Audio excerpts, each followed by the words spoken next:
Hey, Kat. Welcome back to Unfold. Hey, Amy. So I'm going to play you something. Let me know if you've ever heard this album before. It is a classic. Ooh, good music? Well, sort of. It's the most popular nature recording in history from 1970. You remember that year, right? That would be a no.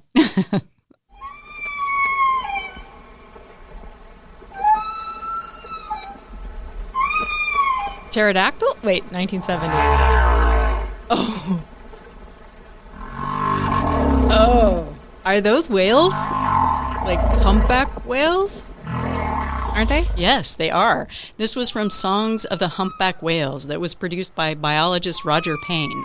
Oh, Billboard Top 100. I have not heard this.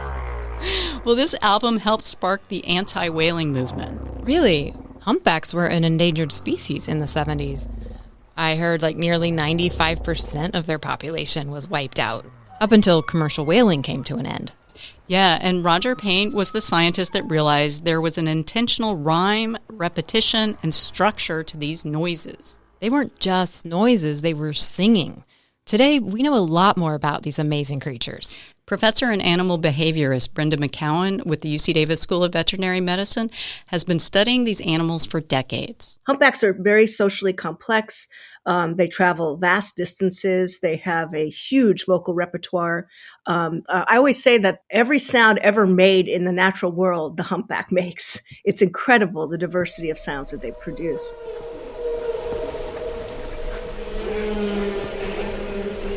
And what we just heard from the Humpback album was song. But Brenda says these whales are also known for their social chatter. You mean they talk to each other? Perhaps. Listen.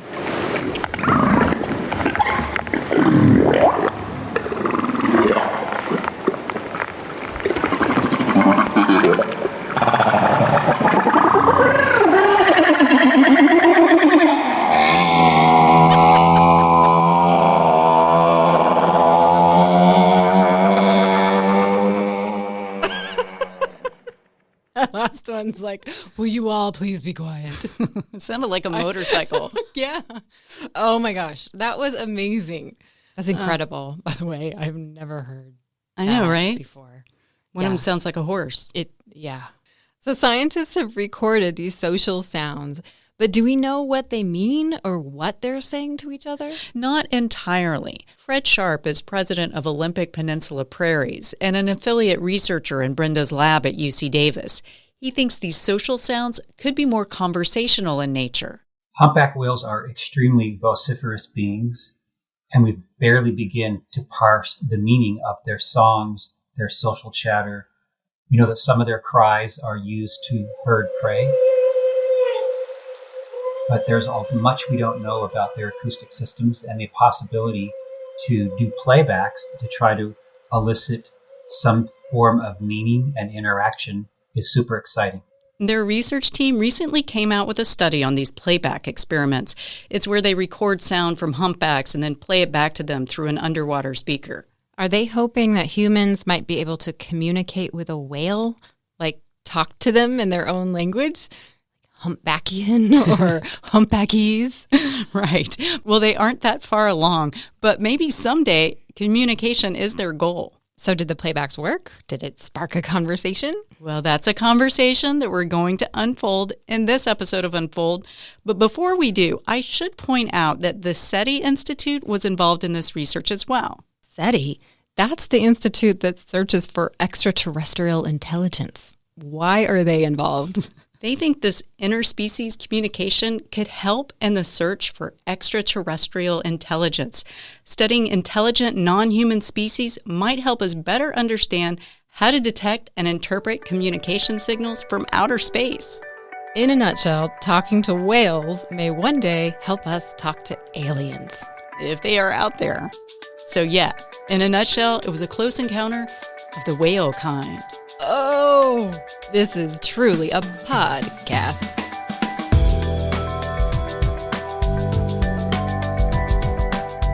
Coming to you from UC Davis, this is Unfold.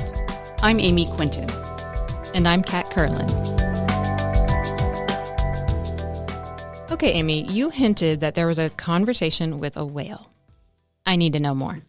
Well, the research team was in southeast Alaska, and there are some calls these whales make that researchers think they understand. One of them is the whoop call, sometimes called the throp call. The whoop call, I think, is thought to be a contact call. That's Brenda McCowan. Sort of a call that sort of lets other whales know that you're about. There's not a whole lot of studies that have been done in terms of determining exactly what its function is. But Brenda says they produce these whoop calls in the background around other humpbacks, and every population of humpbacks uses this call. I've got to hear what this contact call sounds like. Okay, well, I have a recording, luckily. It actually said whoop. Yeah, I guess that's why they call it a whoop call. Bizarre. And another. I love it. Okay, I get it. It's sort of like a low growl. Yeah, with a little upsweep at the end. Maybe they're saying hello? That's the thought. Okay, so researchers conducted these playbacks in the ocean in southeast Alaska. Yeah, let me set the scene for you. It's August 2021. Brenda and team are on a research vessel near Frederick Sound, Alaska. Here's Fred Sharpe. Here we are at the mouth of beautiful Holcomb Bay, southeast Alaska. Breezy, cloudy day, but workable. On the fine ship Glacier Seal, holding steady. They have hydrophones, which are underwater microphones. Those are recording, and he's about to drop a LaBelle underwater speaker off the side of the boat in Holcomb Bay. And we're going to drop our beautiful LaBelle here and get ready for our first round of playbacks. Splash down. So they start the playbacks, and then what? Nothing. You have to remember, whales this time of year are on task, eating. Oh, yeah. That's because they're in their feeding grounds in Alaska. They've just traveled thousands of miles from Hawaii, where they mate, and they don't feed in their breeding grounds. So they're hungry. Right. So researchers begin these playback trials to groups of whales in Alaska and are basically getting nowhere. Whales were not paying attention. But they also did some new underwater recordings from one particular group of whales. You mean a pod of whales? Yes, a pod of 9 individuals. Josie Hubbard is a postdoctoral researcher at UC Davis with a PhD in animal behavior. She was part of the research team and on the boat at the time. There was a group of whales nearby that were vocalizing. And so we had our hydrophone down and we were recording passively what they were saying. And a whoop call came through that was really high quality. Like a really nice recording of this whoop call. And so Brenda actually decided, this is a really great quality recording. Let's use this tomorrow. So they've recorded this whoop call from the pod on the first day. Yeah, so next day, Fred says the fog was dense. They didn't even think they'd be able to get on the water at first. We did sneak out of our anchorage and do some slow transiting around looking for concentrations of animals. And as the fog was starting to lift, we saw a couple scattered here and there off in the distance, nobody really close. And we thought, well, we might as well be as good as any. We shut down the vessel. So they're drifting, engines off in Frederick Sound, Alaska. The speakers and recorders are in the water now. And then a whale surfaced right near the boat. Josie Hubbard was on the top deck. We split our team such that half of our team was on the top deck doing observations and trying to keep track of how many whales were around and what they were doing. The other half were on the bottom deck with Brenda McCowan. There's 2 of us that were doing the playback, recording and doing the playback, and then a bunch of observers on top taking photographs of the whale's flukes so we could identify the whale, and that's why we know it's Twain. Twain is a 38-year-old female humpback. So middle-aged, right? Don't they live until 80 or 90? That's the best guess. I think so. Okay, Amy, let's get to the playback. And then, finally, they sent out some pre-recorded whoop calls to see if she would respond. Here's the recording. And then? And then nothing. So they try again. And again, nothing. They try a third time. Then they wait about 34 seconds.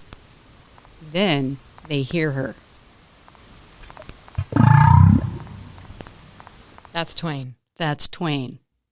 They try again, and I ask Brenda to listen. And that's Twain. Much richer sound. That's us. It's us playing back. Twain. And then after that point, I tried to actually match the latency of her responses, and she matched the latency of ours. This latency matching is deliberately shifting the timing between their broadcasts in hopes that the whale would match it. So Twain was timing her response to the boats. Yeah, Brenda says she waited about 10 seconds, and then Twain waited about 10 seconds to respond. The boat sounds out a hello. Twain replies back, hello. Exactly. It could be Twain's attempt to engage in a conversation, and the observers at the top of the boat who were blind to what was being played down below were watching Twain's behavior. What was stark to me was that she stayed in really close distance and even circled the boat. I guess it's not just the close proximity that I think was different, but the fact that she stuck around for 20 minutes and circled. 20 minutes? Yeah. How many times did Twain respond to the boat? The boat sent out 38 whoop calls and received 36 back from Twain. It took 2 tries in the beginning to get her to respond. Here's Brenda again. It was extraordinary. I mean, I've been studying animal communication for 30 plus years, and I've never experienced anything like that. It was pretty awesome. After playback of getting nothing, to have this really direct turn-taking exchange was just amazing. I mean, that was surprising. I never would have expected that. I would have expected a response, maybe, but not like that. As far as we know, this has probably been the most elaborate acoustic interchange reported to date with a baleen whale. And the way that was conducted and the fact that the animal hung around for so long and interacted temporally with us, it opens the door for further dynamic playbacks.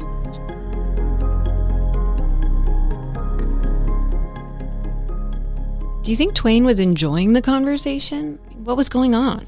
Well, that's exactly what I wondered.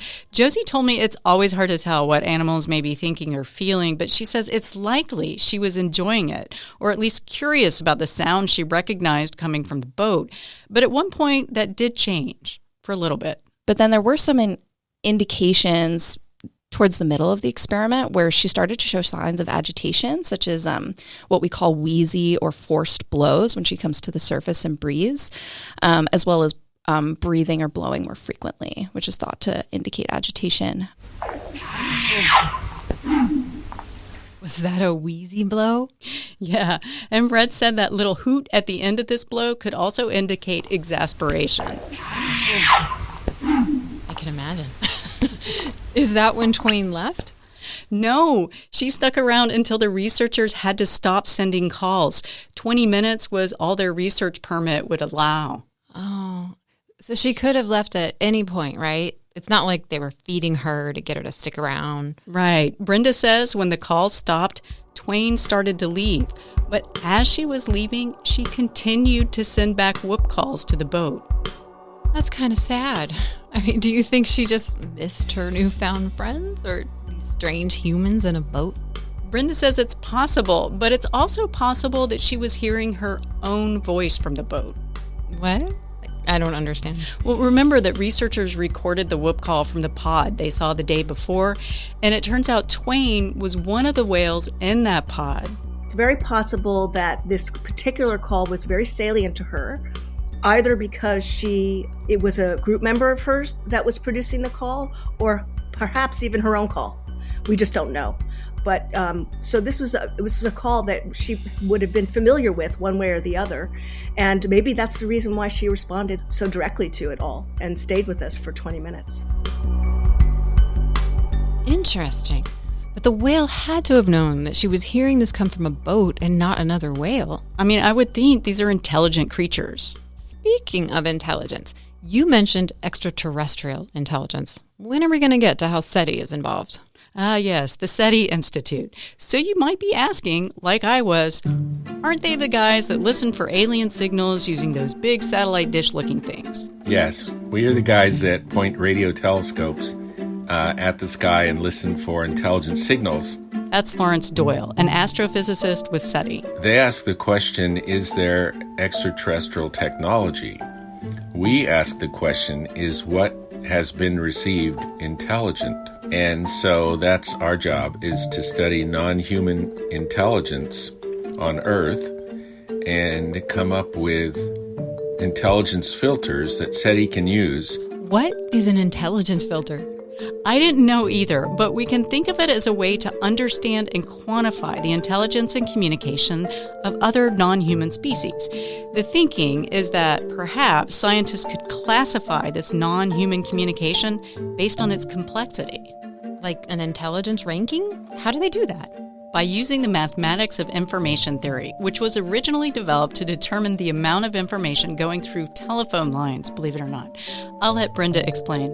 What was discovered by looking at information theory and something else called Zipf's law is that human languages all tend to show similar mathematical properties, whether it's Russian, whether it's Chinese, whether it's English.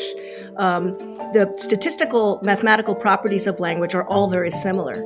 And so what we want to do is apply those kinds of mathematical principles to the calls and other kinds of signals of animals to see which animals are showing complex communication. By the way, she and Laurance Doyle have done this sort of decoding of the whistles of bottlenose dolphins and found they have similar properties to human language. They realized they should be looking at sequences of signals and not just the calls themselves. It sounds a little bit like the same thing Roger Payne figured out, the one who discovered whales were singing because the song had repetition and structure. So are they going to try to decode the sounds of humpbacks using information theory? Yeah, Brenda wants to use AI and other tools to help find patterns that will give them some insight into how their communication systems are structured. And I can't help but think, and I told Brenda this, that it really does sound like Close Encounters of the Third Kind. You know that Spielberg movie? Only with a whale and not aliens. Yeah, you saw that movie, right? I did not actually see that movie, but I heard that it has to do with, I think there's a scene where they play music to aliens trying to communicate with them. Right. They'd send out tones. They'd get back tones from aliens. And remember, music is also mathematical. If everything's ready here on the dark side of the moon, play the 5 tones.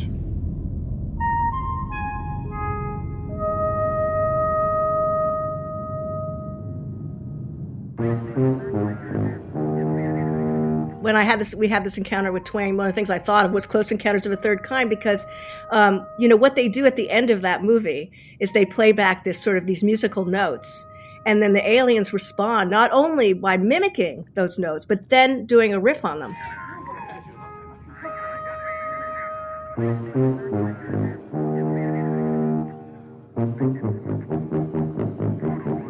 Right? And completely changing them up, which is exactly what I think we should be doing with other non-human animals. I think we should be careful. We want to make sure that we're not doing anything harmful, but to really see how we can tweak the system, see how the animals respond. There's also this really cool scene in the movie where the scientists are asking each other if they even know what they're saying to one another. They're really confused because the aliens are playing the music and they're playing the music and they're matching each other. It's like bizarrely similar. It sounds very familiar. So yeah, I can totally see why people think of that movie when they hear the story about the whales. It is so similar. So how does Brenda want to change things the next time they try to communicate with whales? She told me they'll do more dynamic and adaptive playbacks to see how humpbacks respond and how the conversation unfolds. Ultimately, this work could give us a framework for understanding different forms of intelligence, both on this planet and beyond. With that said, it is time we end this close encounter of the whale kind and let you know that you can find more information on their research on our website, ucdavis.edu/unfold. You can also find pictures of Twain, but not aliens. If you like this episode, also don't forget to subscribe to this podcast. I'm Amy Quinton. And I'm Kat Curlin. Thanks for listening. Unfold is a production of UC Davis. It's edited by Marianne Rush Sharpe. Original music for Unfold comes from Damien Verrett, and Curtis Jerome Haynes. Additional music comes from Blue Dot Sessions. The study on the humpback whale communication was conducted under the NOAA National Marine Fisheries Research Permit 19703.